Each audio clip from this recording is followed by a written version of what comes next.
Assalamualaikum warahmatullahi wabarakatuh. Para pangjejer sareng pamilon anu kusim kuring dipika hormat, puji sareng syukur hayu urang sami-sami panjatkeun ka hadirat Allah Subhanahu wa taala anu parantos maparinan ka urang sadaya nikmat kasehatan, sinareng urang sadaya tiasa patepung raung paamprok jonghok patepang rarai dina ieu kasempatan kalayan dina kawilujengan.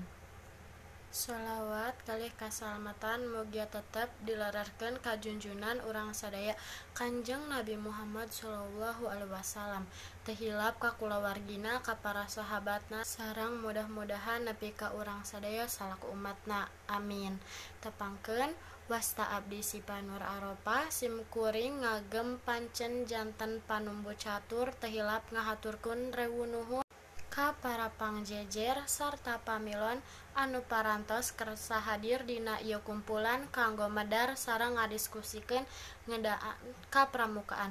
Kukituna supados henteu nyangkolong kana waktos, hayu urang sadaya buka ieu sawala ku aosan bismillah sasarengan. Para pangjejer sareng pamilon anu kusim kuring dipika hormat, sateu acanan nincakana acara anu salajengna supados henteu disahasa. Sim kuring saja nepangkeun para pangjejer anu bade ngadugikeun kumandangna. Pangjejer anu kahiji nyaeta Ibu Yani Mulyani SPD MPD anu asalna ti Majalengka Jalan Pemuda. Boborna kaping 30 Mei 1863, mantena mangrupakeun Kuarda Jawa Barat. Wilujeng enjing Ibu hatur nuhun kana kasumpinganana.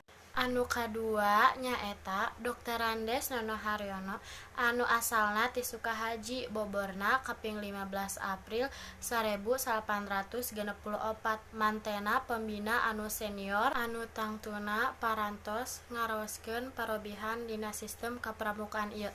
Wilujeng enjing Bapak hatur nuhun kana kasumpinganana.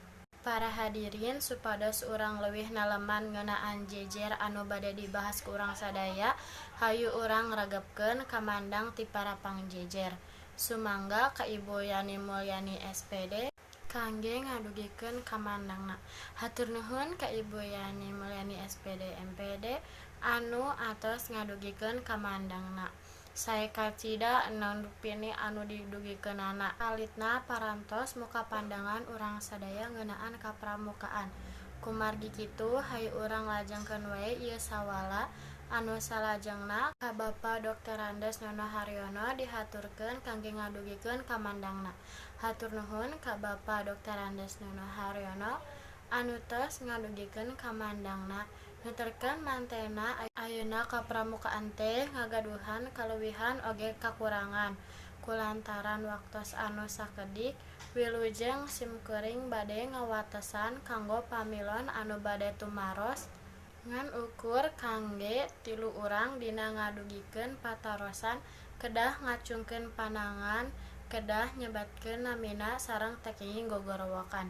Hatur nuhun ka Piona Anggia anu tos ngadugikeun patarosanana. Patarosanana kirang langkung ngeunaan kawajiban urang sadaya ngiring kagiatan kapramukaan anu diayakeun di sakola. Mangga Bapak Dr. Andes Nono Haryono kanggo ngawaler patarosanana. Hatur nuhun ka Bapak anu parantos ngawaler patarosan Piona Anggia. Isi waleranna nyaeta urang sadaya teh diwajibkeun ngiringan kagiatan kapramukaan di sakola kumargi eta teh tos jadi kawajiban urang sadaya salaku warga sakola. Karaos di acara teh parantos rengse. Alhamdulillah ieu acara teh ti kawit dugi ka rengse parantos kalaksanakeun kalayan lancar. Kukituna hayu urang sasarengan nutup ieu acara kumaosan hamdalah sasarengan. Alhamdulillahirabbil alamin. Sim kuring salaku panumbu catur sareng sapara kanca nada hapunten sareng kasuhun aya cariosan oge paripaos anu matak teu ngeunah kana manah hadirin sadayana. Mugi sakitu anu kapihatur, hatur nuhun kana perhatosan ti sadayana. Wassalamualaikum warahmatullahi wabarakatuh.